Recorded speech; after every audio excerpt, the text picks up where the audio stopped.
Dos hermanitos estaban hablando cuando la pequeña le dijo al mayor que tenía un amigo imaginario que se sentaba en la cama y esperaba pacientemente a que su madre viniera a buscarlo porque tenía un brazo herido.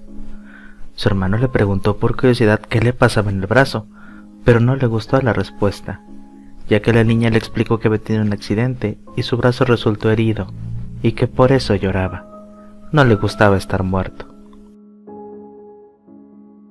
Con tan solo 8 años, un niño siempre pintaba un hombre con ojos de diferente color. Uno de sus dibujos era de color gris. Le explicó a sus padres que el hombre le visitaba a menudo y que el ojo gris era porque era capaz de predecir cuando venía una tormenta. Una madre iba con sus hijos, un bebé y una niña de 4 años, cuando tuvieron un accidente de coche. Cuando los abuelos llegaron al hospital, la madre estaba siendo intervenida, por lo que se quedaron con la pequeña Kaiden. La niña explicó a sus abuelos que se había salvado en el momento del accidente porque unos tipos muy grandes la habían abrazado y mantenido a salvo. A día de hoy, los del seguro todavía no saben cómo la niña pudo sobrevivir a tal impacto. Tras leerle un cuento de buenas noches a su hija, este padre le explicó que no debía de tenerle miedo a los fantasmas ni a los monstruos. La niña se rió y dijo que no le tenía miedo a los fantasmas, porque el que la visitaba era muy simpático. Un padre le estaba explicando a su hijo el proceso de plantar una patata y cómo había que cultivarla, cuando el chico lo interrumpió para decirle que él solía hacer eso cuando era un anciano.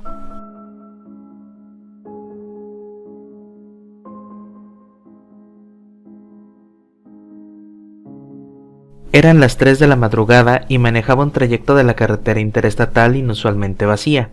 Luchaba contra el sueño y el cansancio. En el estéreo del auto sonaba una canción que no reconocía, una balada lenta y melancólica que aletargaba aún más mis sentidos. Entré en una recta larga y a lo lejos la vi. Estaba vestida de blanco, parada al lado de la carretera pidiendo que alguien la llevara. ¿Que si no me dio miedo? ¡Claro! ¿A quién no? ¿Quién no conoce las historias de damas que se suben a los vehículos para después desaparecer? Sin embargo, y sin que lo razonara, me vi parando el auto a su lado. Entonces la vi, y no pude más que sorprenderme por su belleza. Ella no pronunció una palabra, solo se subió, y yo volví a arrancar. Sentada a mi lado, el clima se sintió de repente más frío. Avanzamos en silencio. De reojo la miraba, hasta le pregunté por qué estaba en medio de la carretera sola a esas horas. Ella no respondía.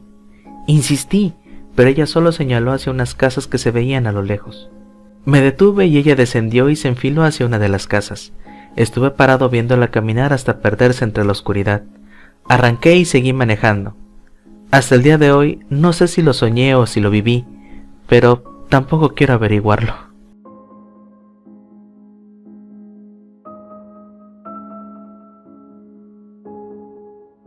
La empresa de ambulancias para la que trabajaba tenía una ambulancia encantada, la 12.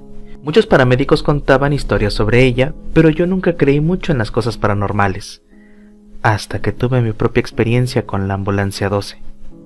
Mi compañera y yo estábamos trabajando en una comunidad rural a las 3 de la mañana y estaba muy oscuro y completamente tranquilo. Los dos dormitábamos. Yo estaba en el asiento del conductor y ella en el del copiloto. Me desperté al oír una voz apagada, pero pensé que mi compañera me estaba hablando. Le dije que intentaba dormir y cerré los ojos. Oí claramente una voz masculina que decía: «¡Dios mío! ¿Me estoy muriendo?», seguida de unos segundos de respiración agitada. Mi compañero y yo nos incorporamos y miramos hacia el compartimento de pacientes de donde parecía proceder la voz. Y nada. La situación se calmó durante un par de segundos. Entonces oímos el chasquido de un regulador de una botella de oxígeno y un silbido, como si tuviera una fuga. Encendí las luces y salimos corriendo de la plataforma. Pensé que algún transeúnte podía haber entrado mientras dormíamos, así que abrimos las puertas traseras. No había nadie. Comprobé las botellas de oxígeno y ninguna estaba abierta. No dormimos mucho después de eso.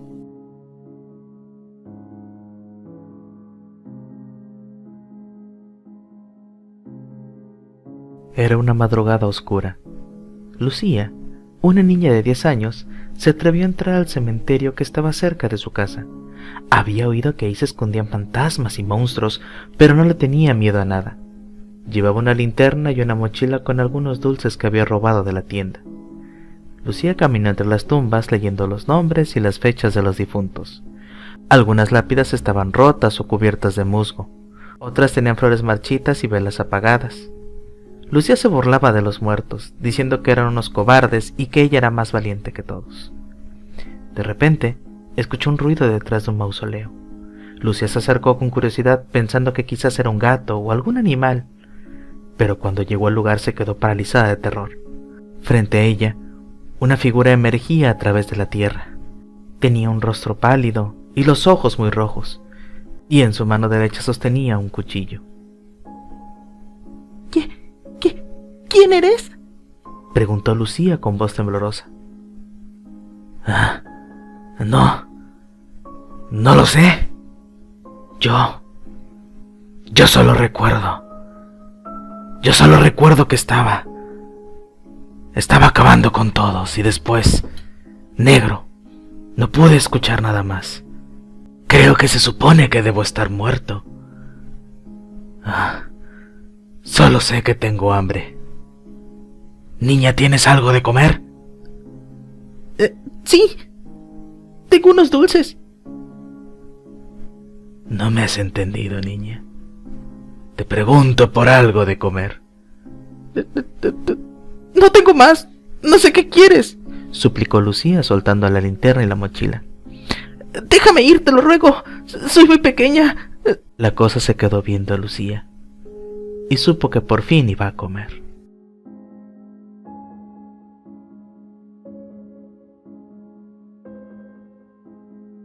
Aquella noche, un terror súbito nos despertó. Nuestra hija, temblando de miedo, irrumpió en nuestra habitación. Entre sollozos nos rogó que la dejásemos dormir entre nosotros, alegando que un monstruo se escondía en su cuarto. Exhaustos, mi esposa y yo accedimos. La niña se anidó entre nosotros, abrazando las mantas hasta ocultar cada centímetro de su ser. Buscaba un refugio en la seguridad de nuestra cama. Después del episodio característico de temores infantiles, mi esposa y la pequeña se sumieron rápidamente en un sueño profundo. Yo, sin embargo, permanecía vigilante. La puerta quedó abierta cuando nuestra hija entró y nadie se había levantado a cerrarla. Yo miraba hacia el oscuro pasillo, cuando de repente una sombra pasó velozmente. Era nuestra hija llevando un vaso de leche a su habitación. Una confusión helada me invadió. Si nuestra hija yacía a salvo entre nosotros, ¿quién o qué había cruzado el pasillo? Comencé a destapar lentamente las mantas que cubrían la figura entre nosotros. El rostro que emergió bajo ellas no era el dulce semblante de nuestra niña, sino una parodia espantosa de inocencia, una boca descomunal abierta en una sonrisa llena de colmillos filosos.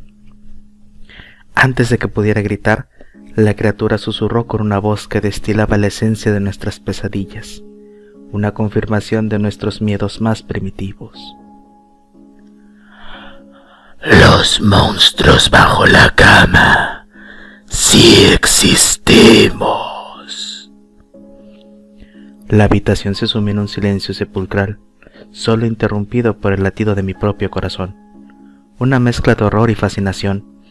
Comprendí que las historias contadas para asustar a los niños, más que cuentos, eran advertencias.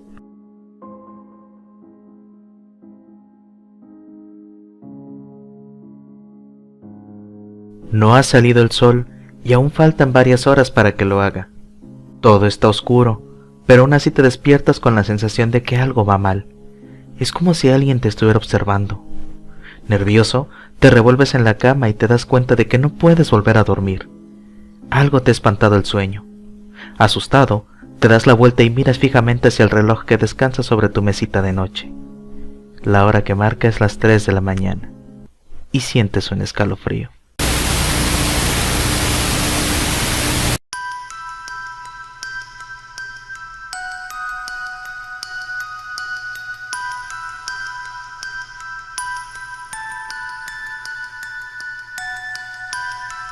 Algunas lápidas eran... La niña se rió y dijo que no le tenía miedo a los fantasmas, porque el que iba a la habitación por las... Creo que estoy muerto.